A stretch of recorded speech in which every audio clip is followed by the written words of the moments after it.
What's up, everyone? I'm Sahil Mittal here for the NBA G League Tracker, and I'd like to welcome you all back for a new episode of G League Conversations. Man, Weezy, that's the way. Through the ice in this platinum, I did a 180, I went up the wrong way. Look at the bezel, it twinkling, glisten and shine, you gon' need you some sunblock. Thousands of grams. Today's guest is Ferrakohn Hall, who is the Windy City Bulls' all-time leader in games played and the founder of the clothing brand Still Community. Thanks for coming on. Thanks, man. Thanks for having me. So I definitely want to get into what you've been doing with Still Community a little bit later, but first I think we definitely need to start with your basketball career. You first played in the G League during the 2014-15 season when it was still known as the D League. Can you kind of discuss some of the ways that the league has changed or grown for you over the past 6 or 7 years?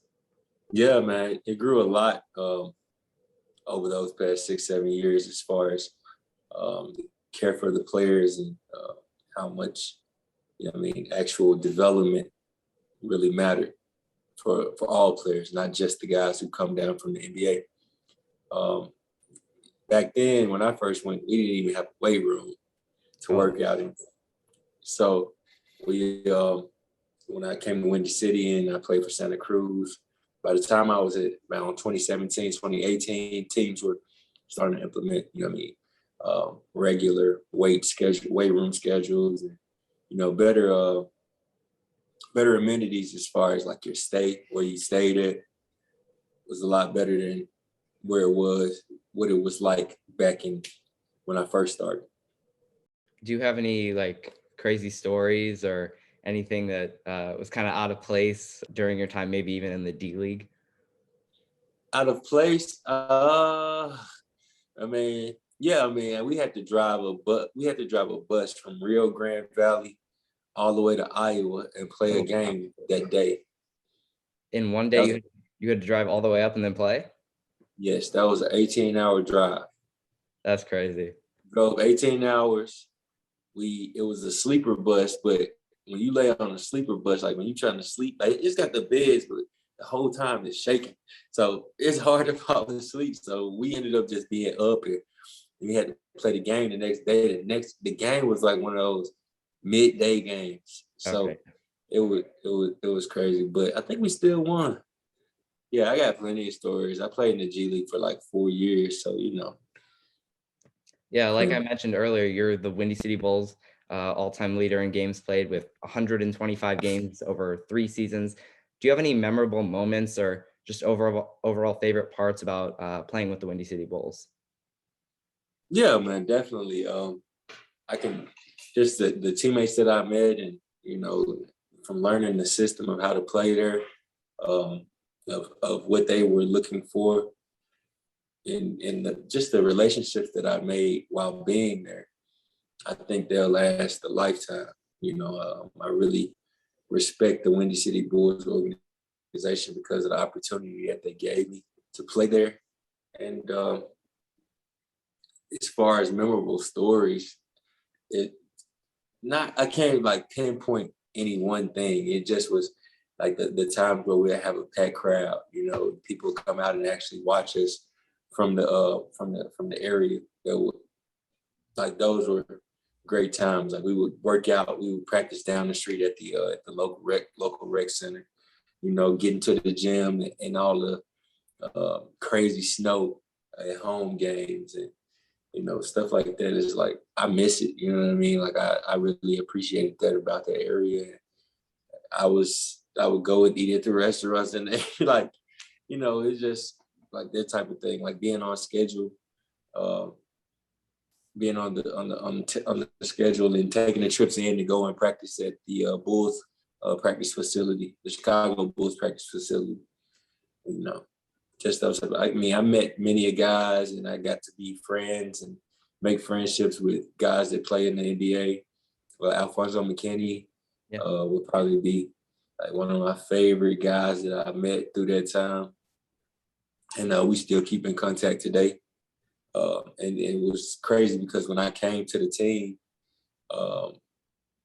he was in the position that I wanted to be in, as far as on the court, as far as he was playing power forward and I wanted to play the forward, but he had already had it sold up. So I had to get in. Had to kind of find a way to get in where I could. Yeah, I mean, at this point, you've spent 4 seasons now in G League and the D League, Santa Cruz, Iowa, and mostly Windy City. What has your time in the G League taught you the most? Man, it's kind of taught me, first of all, it taught me a lot about how to play the game as a professional, as an NBA professional. Understanding the system of what the coaches wanted and what the team wanted and how the organization was run. It also taught me business. It taught me the business of basketball and understanding, action and reaction and where things can lead you to. I made decisions to stay in the G League a little bit longer than most people. So I understand what comes after that, because of the decisions I made. I've learned so many things. And from that, I have grown to make my own company, my own business, Still Community. And I would be 100% to say that a lot of that was built off of my time in the G League. It's that resilience that you see so many NBA G League guys have to fight through constantly the ups and downs of a G League season, of a G League career, wanting something but not knowing if you'll ever get it, but working hard so that you can be prepared for when it comes. That's what Still Community is about. Because at the end of the day, I still want to be an NBA player. You know what I mean? All of those guys, whether they go overseas or not, they're resilient and they fight hard. So that's what the Still Community is. It's born after the G League, the D League. Yeah, I want to get into Still Community a little bit more in just a little bit, but first now I've got to ask you a little bit about your overseas experiences because you've played there about half of your career as well in the Czech Republic, Japan, Denmark, Saudi Arabia. What has been the biggest difference for you between the international game and playing domestically in the G League? Man, the style of play, the balls are different. The physicality is different. The three-point line is different, so it's smaller when you get inside of the lane. As a big, it's smaller. And then anywhere you go, you always are going to have a role to play on the team. But there, your role might be larger than you'd expect it to be. For a guy like myself with Chicago, Windy City Bulls, I was always somebody who was just like a glue guy to help go out and play hard, make things happen. But when I was to go overseas and play, depending on the level that you're at, the level that I would go to where I would play, I would have to be more of like somebody who does everything. I played in, like you said, I played in Hong Kong, I played in Japan, I played in Saudi Arabia, and in those leagues, I literally had to do everything. So, but there are also opportunities like in Europe where you go there and you're part of a unit and you have a specific job, similar to what the NBA and the WNBA, in the NBA G League is like. So, yeah, the biggest difference, man, would be just your role and what's expected of you. And like I said, the balls are different. Like you catch the ball, you touch the ball, you shoot the ball, and it's just like, it feels like plastic. It's much lighter than a NBA or a G League ball. The physicality is different. Those guys over there, everybody is not super athletic, aside from like the Americans or whatever. Everybody's not super athletic. So they use their body a lot, bump you a lot, and you just have to be ready for that and be able to finish through it because you're not going to get calls, especially if it's like your first couple of years. You get 0 calls. They look at you like you're crazy. Yeah, I would have to expect that for international basketball because compared to the G League, in the G League, they're calling everything. They're calling little ticky-tack fouls and 100%. And yeah, not just on the court, but off the court, has there been an experience maybe overseas or maybe even in the G League that you believe has molded you or changed you? Yeah, 100%. So like you said, I'm the leader in games played in the Windy City Bulls history, and I never got called up.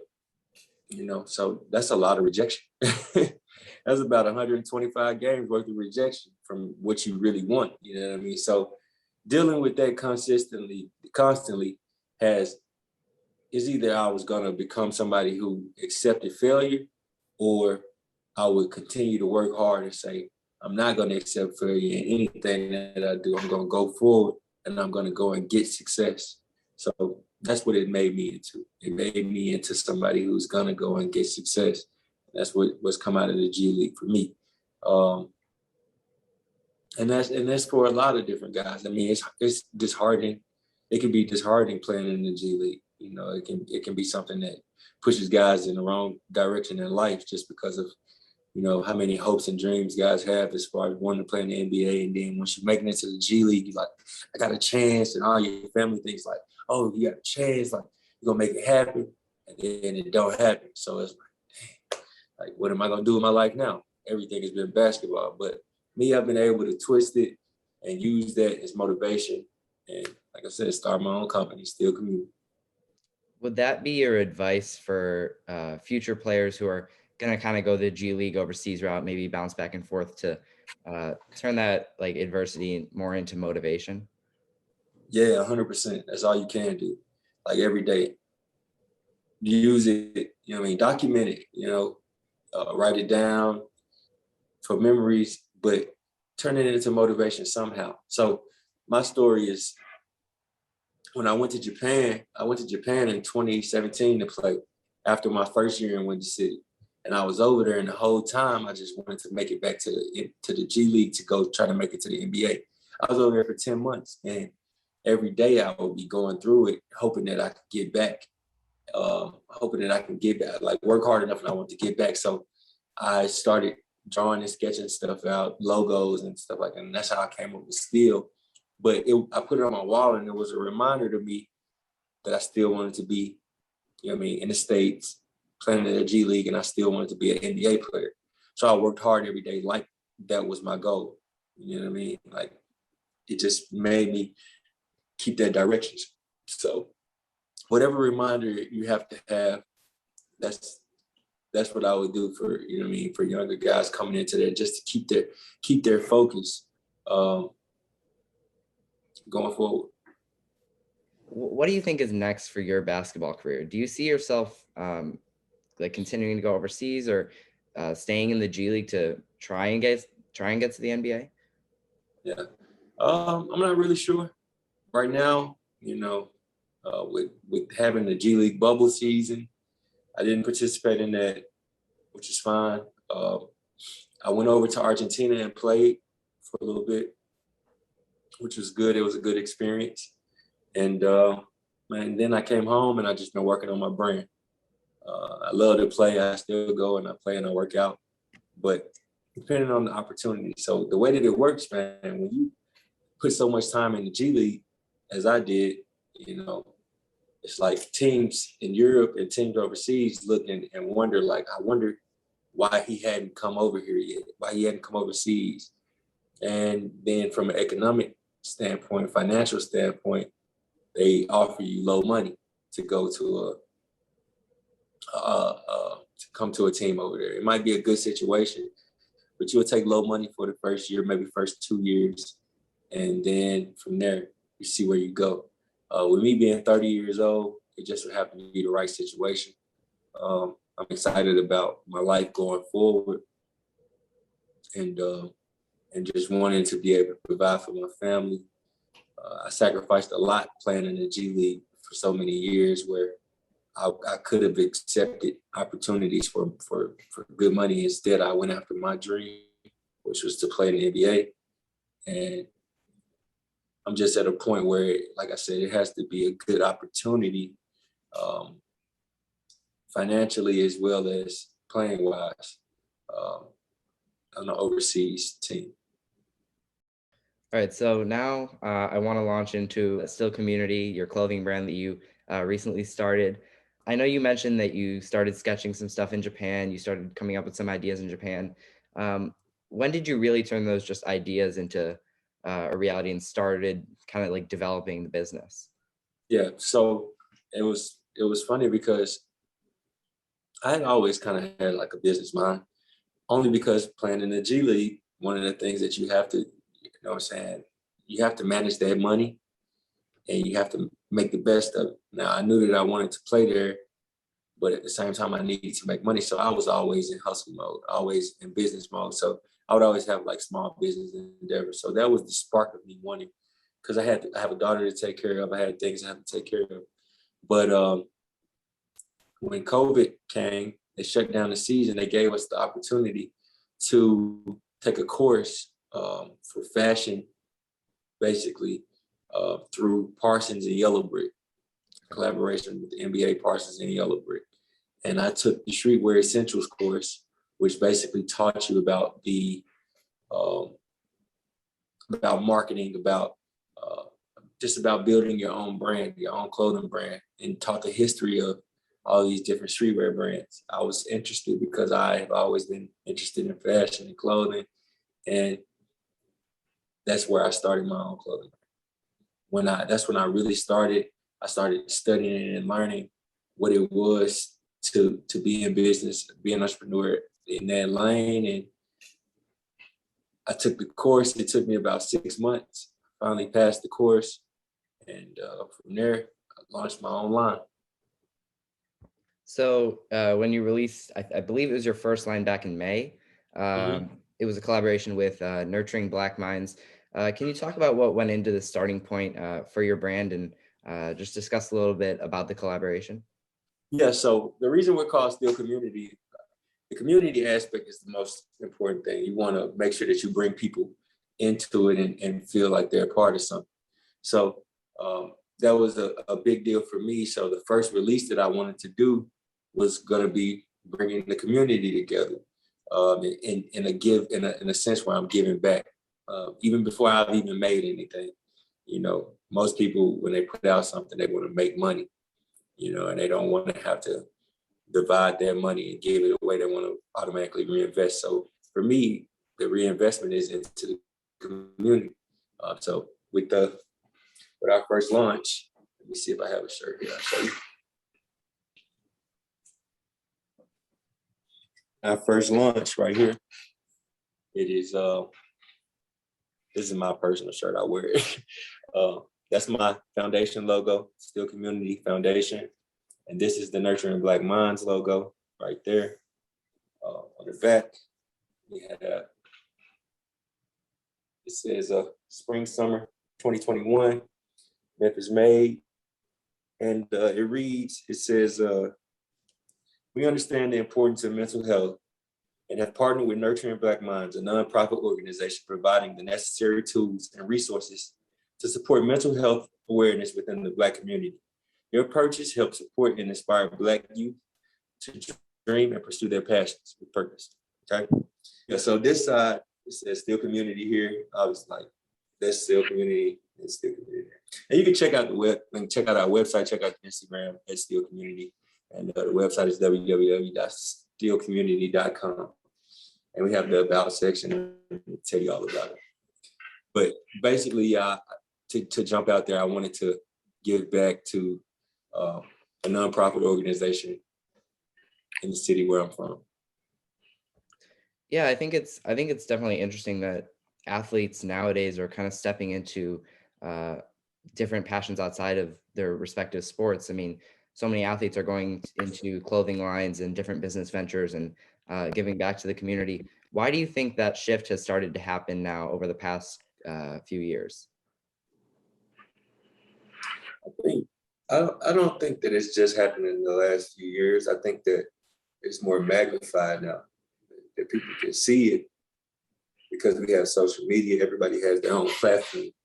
A lot of times guys were doing things and you didn't even know that they were doing things for their communities or for their neighborhoods where they were from, because we didn't have social media. We didn't have our own phones and our own marketing team to put things together to make it known. You know what I mean? It was more like you just do it because that's what you should do.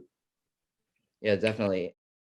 Recently, you did a pop-up during Rolling Loud weekend in Miami. Can you talk about a little bit about this experience and what kind of happened during the weekend?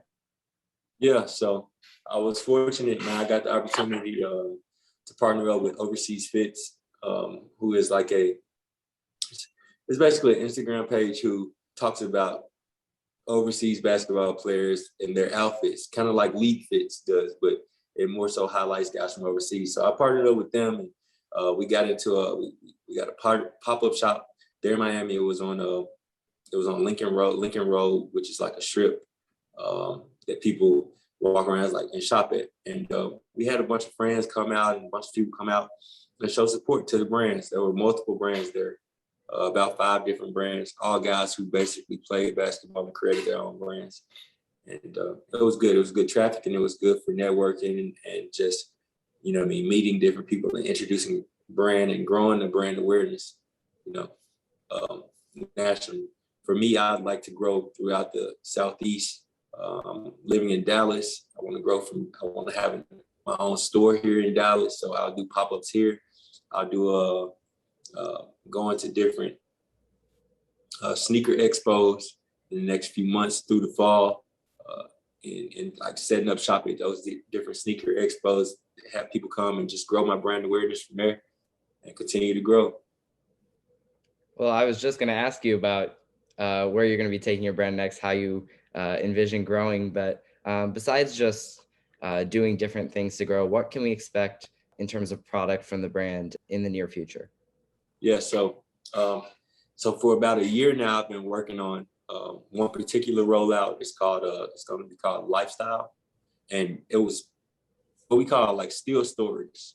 So if you check out my website, you'll see where it has still stories, and those are basically an opportunity for a person to tell their story and for people to get to know their person and identify with their story. So the first still story is my own. And in those few pieces, I have 3 different shirts and 3 different hoodies and 1 hat. And in those pieces, I use different landmarks from the city where I'm from to tell a story of a kid growing up, in this city and what those places mean to me. And I think that a lot of different people can identify with those locations. And the quality is top tier. We've been working on it for a year. It's all cut and sew. So I'll do a piece like that type of thing quarterly, once every 3 months, sorry. And then every month I'll do a monthly drop, whether it be a t-shirt or t-shirt and a hat or shorts. So for this past pop-up, I'll show you right now. So for the pop-up in Miami, I had these shorts. You kind of see there the print at the steel sign there. Have that logo there, and, just those small little details to make it my own. But I had those sell at the pop-up shop and it did well. People loved them. I mean, obviously it's Miami. People need shorts. But see, this is the thing, even with the pop-up. So the day before the pop-up shop, my manufacturer was supposed to ship out my t-shirts and hats as well that I was gonna sell that actually go along with those shorts. And he called me and told me like, yeah, he didn't even call me. He texted me and said, yeah, we're not gonna make the deadline. Oh no. Right before the pop-up, the day before. So I had to pivot, and at the end of the day, we still got it done. You know what I mean? You have to continue to go forward regardless of what happens. So that's just an example of what we're all about, man. Creativity in times when, all else seems to fail. Well, Ferrakohn, thank you so much for talking about your basketball journey and your new venture into your clothing business. It was really interesting, and we'll be looking forward to see what you do next with it. Thank you, man. I appreciate it. And just keep your eyes open. Thanks, Zion. And keep going, man. I love you. You know what I'm saying? Your channel. I see your interviews, and keep it going.